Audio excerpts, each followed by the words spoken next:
Salut à tous, c'est Cédric de Geeking pour Corben.info.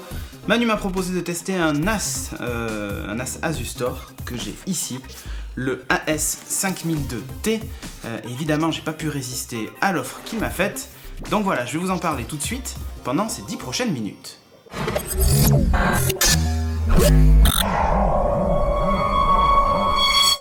Au niveau matériel, ce NAS a déjà une première caractéristique, c'est qu'en fait, il est en métal. Quasiment tout le boîtier est en métal, à part évidemment la face avant qui elle est du plastique. Quand je vous parle de métal, c'est métal aussi à l'intérieur, puisque même le châssis en fait, je ne sais pas si on va trop bien le voir, mais voilà, le châssis de ce côté, on le voit bien, est tout en métal. Ça a deux conséquences, c'est qu'en fait le boîtier du coup est très rigide, et surtout ça facilite le refroidissement. Alors, au niveau du matériel, toujours, on a droit à 3 ports USB 3, donc on en a 2 à l'arrière et un autre à l'avant. Vous avez aussi 2 USB 2, vous avez 2 ports eSATA, vous avez une sortie HDMI, ici 1.4.A, qui gère assez mal le CEC, c'est un des défauts de l'appareil. Une sortie optique, évidemment si vous avez tout un équipement home cinéma à la maison. Vous avez deux entrées réseau RJ45 gigabits. Alors deux, on va voir tout de suite pourquoi. Vous avez aussi un récepteur infrarouge à l'avant, puisqu'on peut le piloter avec une télécommande qui est en option. Livré avec, vous avez 2 câbles RJ45 catégorie E, un CD, une notice. Voilà, jusque là tout va bien. Au niveau du matériel, donc, ce NAS embarque 1 Go de RAM. Je vais essayer de vous le montrer de ce côté. Alors, le giga de RAM est caché ici. Alors, il y a un petit bout, il y a un petit peu de colle. Hop, voilà, il est caché là derrière, le giga de RAM. Et vous avez un second port RAM qui est situé ici. Et vous avez la possibilité donc du coup de remplacer les barrettes et d'aller jusqu'à 8 Go. Sur ce NAS ici, c'est ce que j'ai fait. C'est le NAS que j'utilise maintenant tous les jours. Et dessus, j'ai mis 8 Go de RAM, histoire de voir ce que ça changeait. Et je peux vous dire qu'il gagne énormément en réactivité, surtout au niveau de l'OS. Au niveau du processeur, donc, on a un processeur Intel Celeron J1800 Dual Core de 2,41 GHz avec un mode Turbo Boost en fait qui lui permet d'atteindre les 2,58 GHz. Alors on le voit vite fait, je ne sais pas si la caméra peut le montrer, mais on le voit ici, planqué en bas, il y a le petit radiateur, le petit dissipateur thermique qui est ici. Il y a un seul ventilateur pour extraire la chaleur de ce boîtier. Donc voilà, sinon au niveau du matériel il n'y a rien d'autre à souligner, ça marche plutôt bien, des LED plutôt lumineuses à l'avant, 2 racks puisque là c'est un NAS 2B, il existe son petit frère le 5004, 4 comme 4B évidemment, qui vous propose donc du coup 2B supplémentaires. Bon, pour les éjecter c'est assez classique, on appuie en fait ici sur le petit bouton et on tire sur le rack, voilà, rien de très compliqué. Ensuite vous placez votre disque, vous le vissez. Et puis vous réinsérez le tout, et voilà, c'est terminé, c'est sécurisé, c'est fini. Évidemment, il est hot swappable, donc quand il est en fonctionnement, comme ici, vous pouvez aussi retirer les disques, si vous avez un disque à remplacer, par exemple. Ce que je vous propose maintenant, c'est qu'on passe tout de suite au test réseau.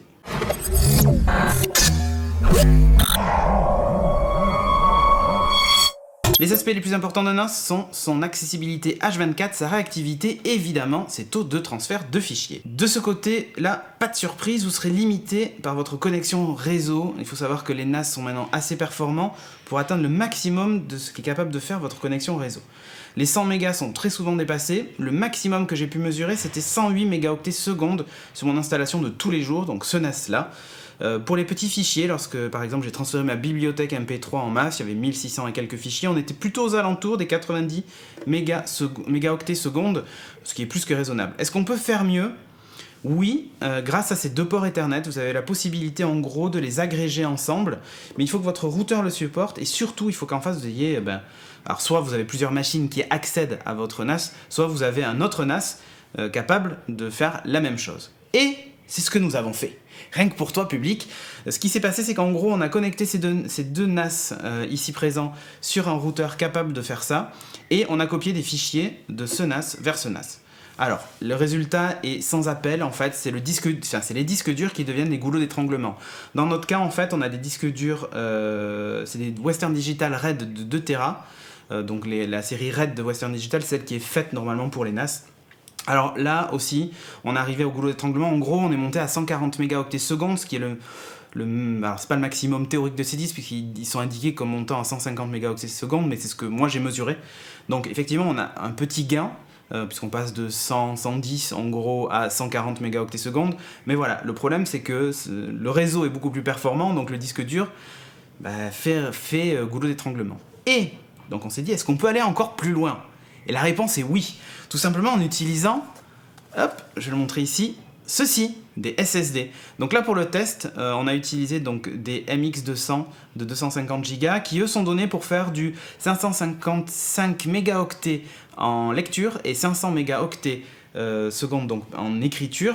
Donc le bilan de cette blague, c'est que cette fois-ci, c'est à nouveau le réseau qui devient le goulot d'étranglement en plus de votre banquier.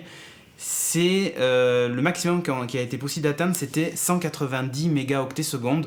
En théorie, on pourrait dépasser les 200 mégaoctets, mais de toute façon, vous n'arriverez jamais au maximum du SSD, puisque avec les réseaux domestiques, à moins que vous soyez tous fibrés optiques à la maison, ce qui n'est pas forcément le cas, en fait, on ne peut pas dépasser ce taux de transfert. Donc voilà, donc les MX200 qui sont quand même plutôt des disques durs haut de gamme.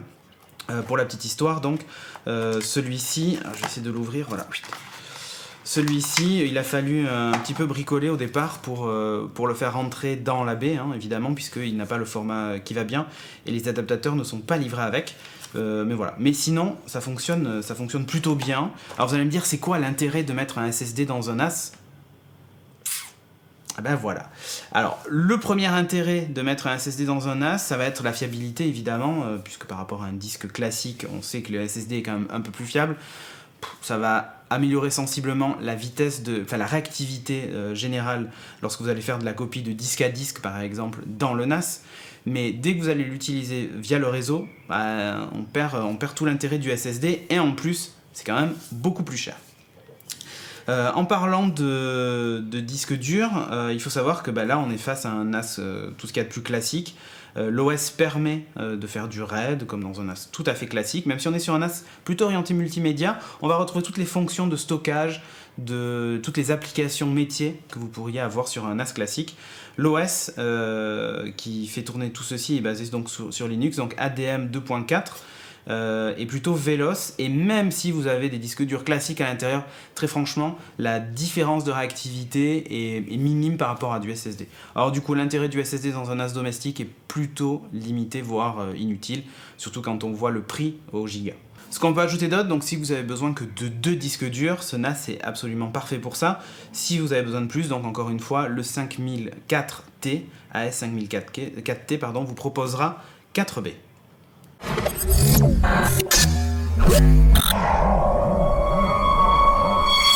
Le gros point fort de ce NAS, c'est qu'il s'adresse aussi bien aux experts qu'aux noobs. La configuration est un jeu d'enfant, et même si ma mère ne saisirait pas tous les termes utilisés lors de la mise en œuvre, pour l'usage au quotidien, pas de doute, ADM 2.4 c'est presque aussi simple à utiliser qu'un appareil sous iOS. Le gros plus, c'est que tout est en français, les traductions sont de bonne qualité, on voit que le travail de traduction n'a pas été confié à Google Trad. Du coup, on comprend simplement ce que l'on fait, et Dr Asus Store est là pour nous conseiller. Par exemple, activer ADM Defender pour protéger ses données, paramétrer la vérification des disques, les sauvegardes, parce que même si vous avez un NAS, évidemment, il faudra sauvegarder le contenu. C'est plutôt bien fait. App Central, c'est le truc qui va vous permettre d'en faire plus. Kodi, Plex, iTunes Server, Popcorn Hour, et j'en passe pour le multimédia. Des clients torrent, des outils de dev, de télésurveillance. Enfin, on peut dire que vous avez l'embarras du choix parmi les applications. Et en plus, le store grandit de plus en plus. Il y a un vrai aspect communautaire autour de tout ça qui est plutôt sympathique. Vous avez la possibilité évidemment d'ajouter des applications hors store. Par exemple, la dernière mise à jour de Plex Server n'était pas disponible dans le store. Pourtant, Plex Server me signalait qu'il y avait une mise à jour. Je l'ai téléchargé directement chez Plex et je l'ai mis sur le NAS. Évidemment, il y a un risque d'incompatibilité. Ça va de soi, mais vous êtes prévenu. Et puis, dans le pire des cas, vous désinstallez l'app et vous réinstallez l'application qui est présente dans le store Asus. Si vous voulez développer des apps, vous les soumettez à Asus qui vérifiera les compatibilités et qui ensuite les proposera directement en téléchargement sur le store. Asus Portal pour ceux qui vont brancher leur NAS sur la télé, parce qu'il est quand même plutôt fait pour du multimédia. Vous allez pouvoir accéder au web, lancer des apps comme Kodi, ou même éteindre le NAS directement depuis le canapé au choix en utilisant soit la télécommande officielle, soit clavier souris USB. Vous avez aussi une application sur Android et iOS qui s'appelle iRemote, qui va vous permettre de contrôler le NAS depuis votre smartphone. En parlant de smartphone, il existe à peu près une dizaine d'apps pour piloter le NAS. Alors, dans ma liste, j'en ai retenu quelques-unes. Donc, il y a iRemote qui est la télécommande, iMaster qui vous permet de gérer le NAS. Vous avez les stats en temps réel de votre NAS, s'il a trop chaud ou pas, l'utilisation du processeur, l'utilisation des disques et ainsi de suite, les accès aussi. iVideo pour la lecture de fichiers stockés en streaming, iData pour gérer justement les données, c'est un explorateur de fichiers tout simplement, iMusic qui va vous laisser la possibilité d'écouter en streaming votre musique, iSecure donc pour les caméras IP, etc. Enfin voilà, il existe tout un tas d'applications, y compris faites par Asustor. A noter quand même au passage que les applications Android sont beaucoup plus belles que les applications iOS. Donc c'est à souligner. Elles utilisent d'ailleurs pour la plupart les nouvelles guidelines de l'OS de Google qui nous ont été livrées avec Android L, à savoir le material design, ce qui n'est pas tout à fait le cas des applis iOS, qui sont un cran en retrait par rapport aux applis Android.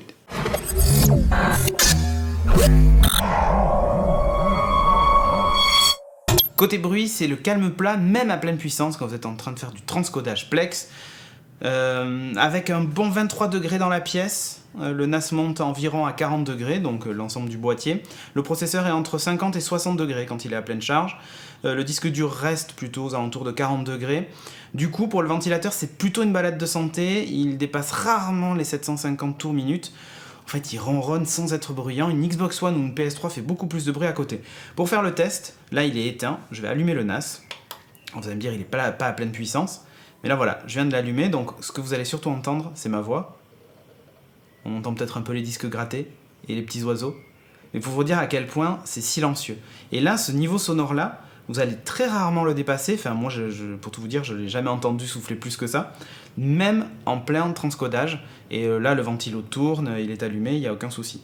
La consommation aussi, elle est très raisonnable, mesurée entre 1 et 2 watts lorsqu'il est en veille, jusqu'à 22 watts à pleine charge. Ça reste raisonnable. Alors, il est donné pour 17 watts, mais moi, je l'ai mesuré plutôt à 22. Ça reste hyper raisonnable, c'est proche de ce que vous allez consommer avec une ampoule à économie d'énergie qui tourne aux alentours de 15 watts en gros. Alors je parle pas des ampoules LED, je parle des ampoules à économie d'énergie. Donc du coup, on va dire quand vous l'utilisez vraiment, c'est comme si vous allumiez une ampoule chez vous. Au niveau des économies d'énergie, il y a un truc à noter aussi. Alors je vais essayer de le montrer. Hop, voilà. Donc là vous voyez les LED. Elles viennent de légèrement diminuer en intensité, en particulier la LED verte qui est ici, ça se voit plus sur elle. Vous avez la possibilité de régler, vous voyez jusque dans quel détail on va, de régler l'intensité lumineuse des LED, voire même de les éteindre. Alors c'est bien si vous avez le NAS dans une pièce sombre, si vous l'avez dans votre chambre par exemple, ou si tout simplement le NAS est de toute façon pas visible et vous en fichez d'afficher les LED, donc vous pouvez directement les éteindre ou régler l'intensité. Et ça, j'ai trouvé ça plutôt malin. En mode nuit, puisqu'il existe un mode nuit sur ce NAS, ça va vous permettre d'aller chercher en gros quelques euros ou quelques centimes sur votre facture EDF, et surtout pour vous donner bonne conscience, les disques vont tourner au ralenti, voire vont s'éteindre. Il existe même un mode veille prolongé, qui vous permettra de le rallumer quand vous voulez. Le mode nuit, vous pouvez l'activer entre certaines heures, et la veille, vous pouvez décider de l'activer au bout de quelques minutes. Les disques vont se mettre au repos, et dès que vous allez demander l'accès, ils vont se remettre en marche. C'est plutôt rapide. Alors évidemment, dans ce cas-là, avec le SSD, ça va beaucoup plus vite, parce que là, il faut que les plateaux se remettent à tourner, mais franchement, il est plutôt rapide de ce côté-là. Et ce que je vous propose tout de suite, c'est qu'on passe à la conclusion.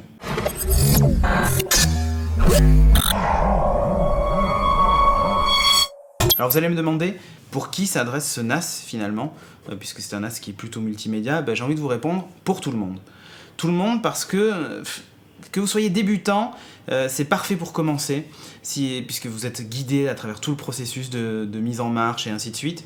Si vous êtes un utilisateur avancé, évidemment il vous comblera, à moins d'avoir besoin de choses très spécifiques à l'entreprise, par exemple un verrouillage des accès disques, c'est possible sur la version 5102. qui est du coup un petit peu plus cher de quelques euros, qui dispose aussi d'un processeur quad-core et d'un processeur dual-core, donc voilà, hein, c'est quand même assez spécifique pour le coup.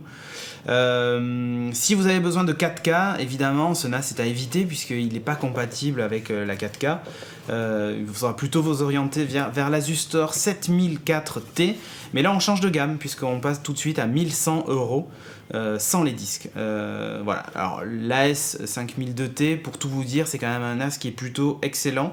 Si vous cherchez un serveur qui n'est pas prise de tête et plutôt orienté multimédia, si vous utilisez Plex comme moi, si vous avez si vous cherchez quelque chose dans un budget plutôt raisonnable, ben ce NAS est parfait pour ça. 340 euros sans les disques. Il se place en fait en face du QNAP, c'est le TS251, qui vaut sensiblement le même prix à une dizaine d'euros près, mais qui a des finitions un poil plus plastiques et qui souffre un petit peu justement, je trouve moi, en termes de finition face à ce NAS là. En face, on va y retrouver aussi le DS214 Play de Synology, mais qui lui pour le coup commence à accuser le poids des années, puisqu'en fait on ne peut pas upgrader la RAM, ce qui est un peu dommage, et le processeur aussi est un poil en dessous de celui que vous allez retrouver dans ce NAS Asustor. Mais pareil, ça se place dans les mêmes prix. Alors si vous avez des préférences avec le logiciel de Synology, foncez sur Synology évidemment, mais très franchement un DM 2.4 est vraiment bien pour ça. Voilà. Ensuite, si vous cherchez un NAS pour la maison, je crois qu'en fait là on a trouvé le parfait candidat, puisque tout simplement vous allez pouvoir consommer tout votre multimédia sans bruit. Là il est encore allumé celui-ci à côté, hein. Mais il fait vraiment aucun bruit. Vous pouvez le positionner à côté de la télé, il est pas vilain, plutôt discret en noir, donc c'est plutôt sympa. Ce que je peux vous dire, c'est que le support en ligne aussi est hyper réactif.